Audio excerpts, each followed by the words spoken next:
Bom dia a todos, meu nome é Italo Yuri e estarei apresentando para vocês sobre o tema Tecnologias em Fertilizantes Potássicos, sobre a orientação do professor Dr. Milton Ferreira de Moraes, juntamente com Marcelo Filho e o Matheus Eduardo. O potássio é um dos 3 macronutrientes essenciais para a planta e é o segundo macronutriente mais requerido pela planta, ficando atrás somente do nitrogênio. O requerimento do potássio para o ótimo crescimento das plantas está entre 2 e 5% da matéria seca, variando em função da espécie. É o elemento mais móvel no sistema solo-planta e o cátion mais abundante dentro das plantas. Algumas funções sobre o potássio. Bom, a principal função do potássio é o movimento estomático, né?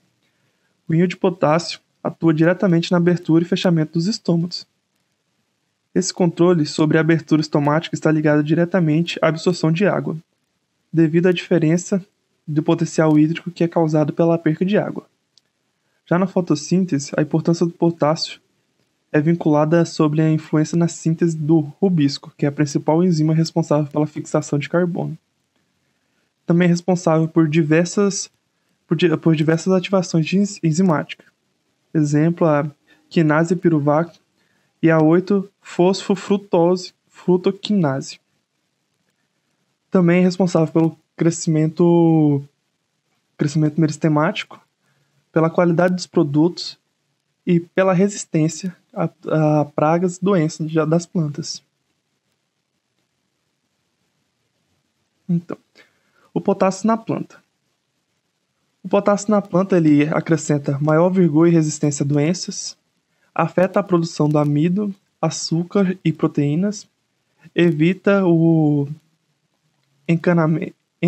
encamamento e aumenta a resistência dos tecidos, diminui o número de grãos xoxos, né? E traz maior resistência às secas e às geadas. Então, o potássio ele está diretamente ligado à resistência, crescimento, vigor da planta, né? Ele também está ligado à absorção do potássio, é feita em forma de camais, não formas compostos orgânicos, diferente do nitrogênio, do fósforo e do enxofre, por exemplo. A função principal é a parede estar ligada ao metabolismo, né? Está ligado ao metabolismo. O potássio é vital para a fotossíntese. Em teor de deficiência de potássio, por exemplo, a diminuição da fotossíntese e aumento da respiração das plantas. E a consequência é a diminuição do suprimento de carbonos para as plantas, né? O potássio no solo. O potássio no solo é absorvido em grandes quantidades pela planta, sendo que apenas o nitrogênio é absorvido em quantidades superiores a eles, como eu havia dito na introdução, né? Em solos cultivados é encontrado em quantidade de 7 a 15 mil quilos por hectare, mas desse total aí, apenas 1 a 2% se encontra na forma trocável solúvel, é a forma assimilável pelas plantas, né? Então, apesar de ele ser encontrado em abundância no solo, ele se encontra ele não se encontra em forma trocável, em forma solúvel. Aqui está algumas fotos do que a deficiência de potássio pode acarretar nas plantas. Podemos ver que a deficiência de potássio ela pode deixar o grão xoxo, pode trazer o tombamento da planta, deixa as plantas com as folhas amarelas, né, o que diminui a atividade do cloroplasto. O cloroplasto não consegue captar tanta luz, isso acaba influenciando diretamente na fotossíntese da planta. E o principal é suprir o nosso foco é suprir essa necessidade para que isso não aconteça, né? Tá.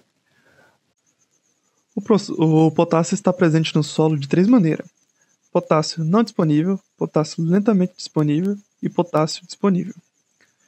Potássio não disponível ele é encontrado em minerais rochas e é liberado em medida que ele sofre o processo de intemperismo.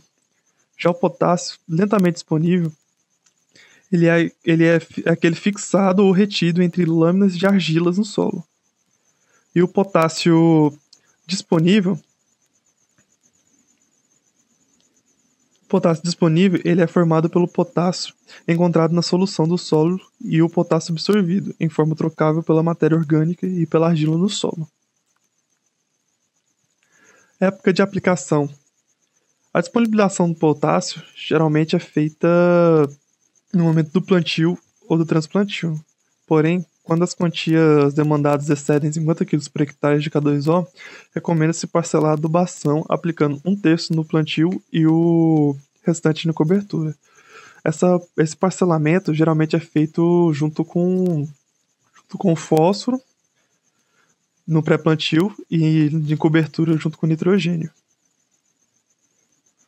Não se deve aplicar tudo no plantio, pois grandes quantidades podem provocar um efeito salino, podendo queimar as sementes e até mesmo diminuir o pagamento de muda. Quando o total aplicado puder ser feito somente com uma aplicação, em alguns casos realiza-se a aplicação a lanço em área total. Isso para dinamizar a operação do plantio, né? Ou seja, reduzir custos, porque muitos produtores pequenos e geralmente alugam máquinas e contratam operadores temporários. Isso ajuda a reduzir custos também. Agora passarei a palavra para o Marcelo Filho.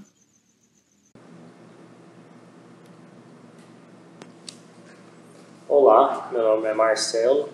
Eu vou estar dando sequência no trabalho sobre fertilizantes potássicos. E sobre os adubos potássicos, 95% da produção mundial de potássio é consumida sob forma de fertilizantes. 90% é representado por cloreto de potássio, o KCl, e o restante é representado por sulfato de potássio, sulfato duplo de potássio e magnésio, nitrato de potássio e salitre potássio.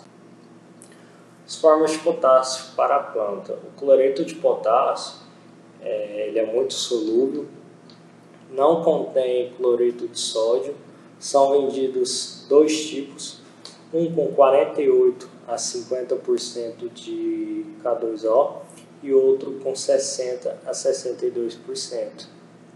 O nitrato de potássio ele é rico em nitrogênio e potássio, ele contém cerca de 16% de nitrogênio, né?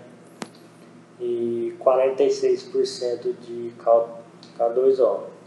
Ele é absorvido na forma de nitrato de carbonato pela planta. O sulfato de potássio é um sal branco, às vezes levemente avermelhado, é um sal que tem a característica cristalina, é solúvel em água e ele é facilmente assimilável pelas plantas.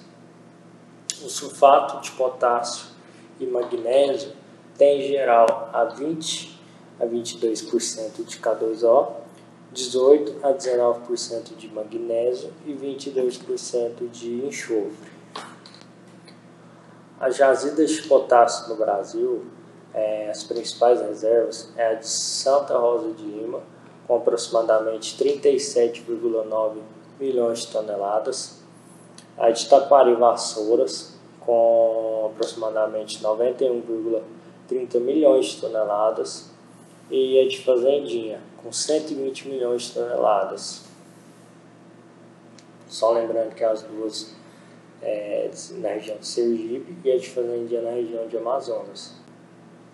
Os principais minerais potássicos são a silvinita, a silvita e a langidenita. E recentemente, aqui do lado, perto de Barra do Garças, né, foi descoberta uma jazida de potássio em Montes Claros de Goiás. A jazida foi descoberta após um levantamento aerogeofísico realizado pela Agência Nacional de Mineração. É um potássio que se encontra na forma de rocha, sendo um composto 100% natural, e isso faz com que possibilite um processo simples de extração, no qual apenas a moagem da pedra e seu transporte são necessários. É um composto que não tem adição de químicos nem nada, e que não há necessidade de barragem ou lavagem dos insumos, ou seja, não há necessidade de consumo de água na produção. Essa exploração, acredito eu, que já deve ter se iniciado, né? Porque pela notícia que eu peguei, ela falou que ia dar início no primeiro trimestre de 2021. E é uma reserva que possui cerca de 200 milhões de toneladas de minério. Essa descoberta foi feita há cerca de 3 anos atrás. E o interessante é que é a única jazida de fertilizante potássico aqui na região do centro-oeste, natural. E é um empreendedorismo que deve ter capacidade para produzir 200 mil toneladas anuais de fertilizantes potássicos e pode chegar até 1 milhão de toneladas anuais no horizonte de 5 anos. E o bom disso é que vai trazer desenvolvimento para a região, né? Porque só de início é previsto que vai ser gerado 200 postos de trabalho e pode ter uma evolução de até 800 postos de trabalho. Querendo ou não, isso traz um desenvolvimento para a região.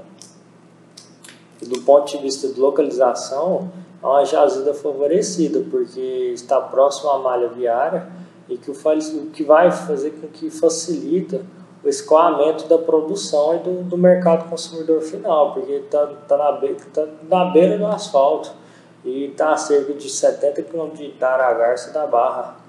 E além de contar com a disponibilidade de água, de energia nessa região, isso conta muito. O processo de extração do potássio é feito na forma de mineração convencional e mineração por dissolução. Convencional é um processo pelo qual o minério sólido é removido da camada ou do leito e trazido para a superfície, e a mineração por dissolução ela é usada para remover o potássio existente em profundidade de até 1.600 metros de profundidade, e é uma técnica usada no Canadá. Sistema de produção. Nas galerias subterrâneas trabalham homens com máquinas pesadas e estão sempre mais importantes. Estão entre os mais importantes mineradores contínuos, sistemas de correios, transportadores desse material extensivos e convencionais. Nessas galerias, a temperatura pode chegar até 44 graus Celsius. O processamento do potássio. As etapas no processamento do minério são geralmente a britagem, a moagem, a deslamagem, né, que é a lavagem, a separação seletiva dos minerais e a secagem do produto final, seguindo para as etapas de compactação e a granulação. As fontes de potássio no mundo, as maiores reservas conhecidas de potássio estão na região da América do Norte, Estados Unidos, Canadá. E fora da América do Norte tem na região da França, Alemanha, Itália, Espanha, Inglaterra, Israel, na Jordânia, na Rússia, na Ucrânia, na China e no Brasil. O Israel, a Jordânia e a China, a produção principalmente de salmoura, e os outros depósitos são explorados em minas subterrâneas. O mercado brasileiro de cloreto de potássio.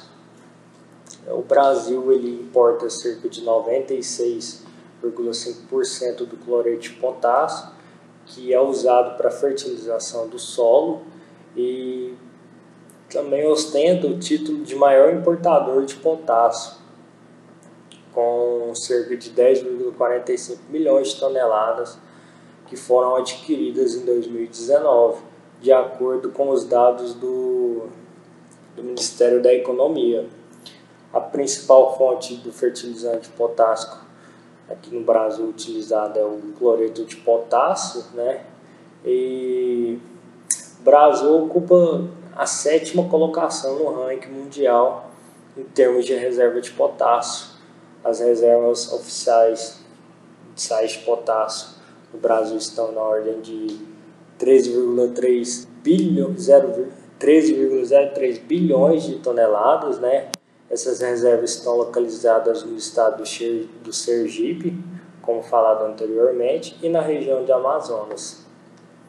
E o Brasil abriga uma reserva de potássio, de todo mundo ele abriga cerca de 3,6%. E é isso. Olá a todos e a todas. Meu nome é Matheus Eduardo, sou estudante de graduação em agronomia pela Universidade Federal de Mato Grosso.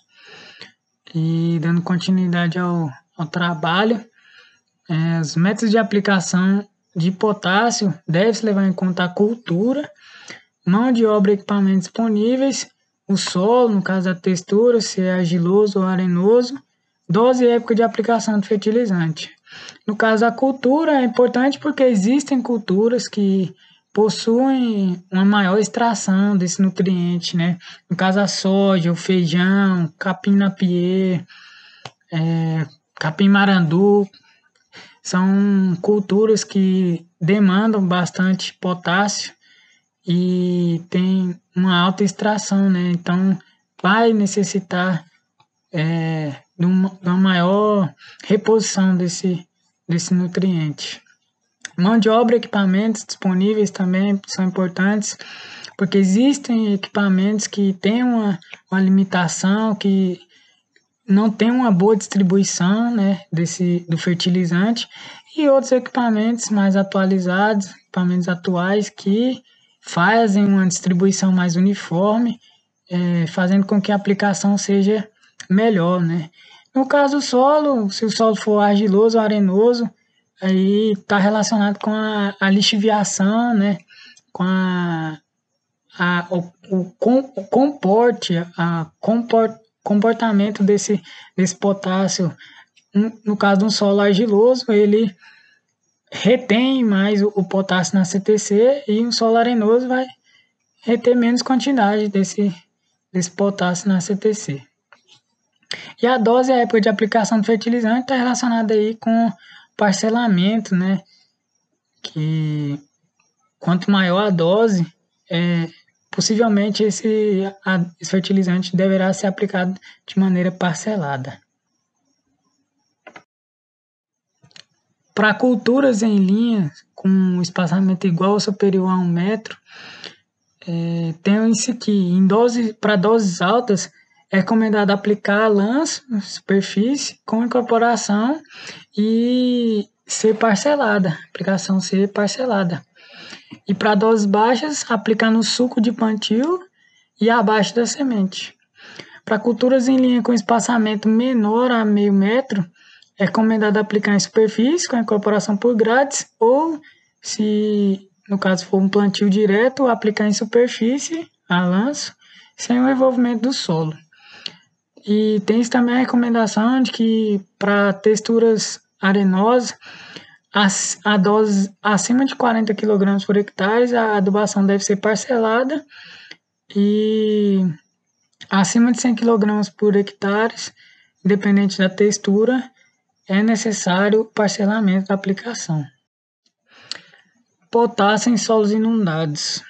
No caso, as raízes saudáveis para o arroz, para a cultura do arroz, tem um acentuado poder de oxidação e causa a precipitação do ferro solúvel, o ferro 2+, para a forma do ferro 3+, insolúvel, na superfície das raízes. E no caso de raízes deficientes, as raízes perdem essa capacidade oxidante e sofrem com a toxidez desse ferro 2+, que está solubilizado na solução do solo, principalmente em regiões onde tem alta concentração do ferro 2+, na solução do solo. Índice salino. O índice salino é uma medida de tendência do adubo em aumentar a pressão osmótica da solução do solo, se comparada ao igual peso de nitrato de sódio, cujo valor é 100, o valor de referência. E quanto menor esse índice salino do fertilizante, menor o risco desse fertilizante causar dano à planta ou à semente nos períodos de seca ou em aplicação localizada, no caso, aplicação em suco. E aí pode-se perceber que tanto o cloreto de potássio quanto o nitrato de potássio, sulfato de potássio, possuem alto índice salino, né? Principalmente para a fonte principal de potássio, que é o cloreto de potássio, e um índice salino bem elevado. Nessa tabela é possível observar aí a tolerância de algumas plantas à concentração de cloro. Sabe-se alguns que o cloro é um micronutriente essencial para as plantas cultivadas e as culturas exigem ele em baixas concentrações, em pouca quantidade, né? Da ordem de algumas gramas por hectare. E o cloreto de potássio tem um excesso relativo de cloro. E se esse cloreto de potássio for empregado com doses bastante elevadas, próximo da semente, a germinação pode ser prejudicada justamente por conta do efeito salino, né? Esse cloro, por ter um efeito salino bem elevado, pode causar queimadura das sementes. Aplicação foliar de potássio. Assim como outros nutrientes, o potássio também pode ser aplicado da maneira foliar, né? O potássio pode ser absorvido pelas folhas. E esse processo de absorção é bem semelhante ao que acontece nas raízes. Esse elemento, quando absorvido, é transportado para os demais órgãos via xilema e floema. E o cloreto, o sulfato e o nitrato, quando aplicado nas folhas, são absorvidos de maneira equivalente, né? De forma prática, essas três fontes, tanto o cloreto, quanto o sulfato, quanto o nitrato, quando aplicado de forma foliar, eles têm uma absorção bem semelhante. E no caso dos citros, o potássio pode aumentar o tamanho dos frutos e os teores de vitamina C e de sólidos totais. Efeito residual. No caso, o efeito residual do potássio depende principalmente da extração pelas culturas, né? Como falado, algumas culturas têm grande quantidade de extração de potássio, e isso aí causa um efeito negativo, né? Efeito residual negativo, porque não sobra tanto potássio ali na matéria orgânica que fica na superfície do solo e deixa um efeito residual negativo, assim também como as perdas por lixiviação, né? Que quando o adubo é lixiviado, ele não fica ali mais presente na camada de 0 a 20 centímetros, ali, que é a camada em que as plantas obrigatoriamente no início têm grande avidez por esse nutriente, né? Outro fato da extração pelas culturas é porque quando as culturas extraem muito o potássio, ali ela vai sugar, né, muito potássio desse solo, vai retirar bastante potássio desse solo. Por isso aí esses dois primeiros tópicos, um efeito negativo. E aí, no caso da dose aplicada, quanto maior a dose, maior a quantidade que fica no solo, né, para a próxima safra. Por isso aí um efeito positivo, né? Assim como também se a dose for baixa, não vai sobrar muito potássio para a próxima safra. E o tipo de solo também influencia bastante, porque se o solo for de uma textura argilosa, com alta CTC, com certeza esse potássio vai ficar retido na CTC do solo por mais tempo, não vai sofrer tanta lixiviação por causa da estrutura, não tem tanto macroporo, e isso faz com que esse potássio fique mais ali na camada de 0 a 20. E a intensidade de chuvas também é um efeito negativo, porque auxilia na lixiviação. Se tiver uma grande quantidade de chuva aí, essa essa chuva, essa água desce e pelo potássio ser bastante solúvel, ele acompanha essa água de percolação e acaba sendo lixiviado, o solo vai sendo lavado, né? Aí do lado mostra um gráfico tirado do livro Cerrados, mostra aí esse efeito residual no solo com alto teor de argila e em solo com baixo teor de argila. Para os solos com alto teor de argila, aí, ó, um efeito residual positivo. Aí na segunda safra, aí, teve a primeira safra de 83 a 84 e na safra de 84 a 85 observa esse efeito residual do potássio, uma maior produção dos grãos. E no caso do solo com baixo teor de argila, não observa esse efeito residual tão positivo.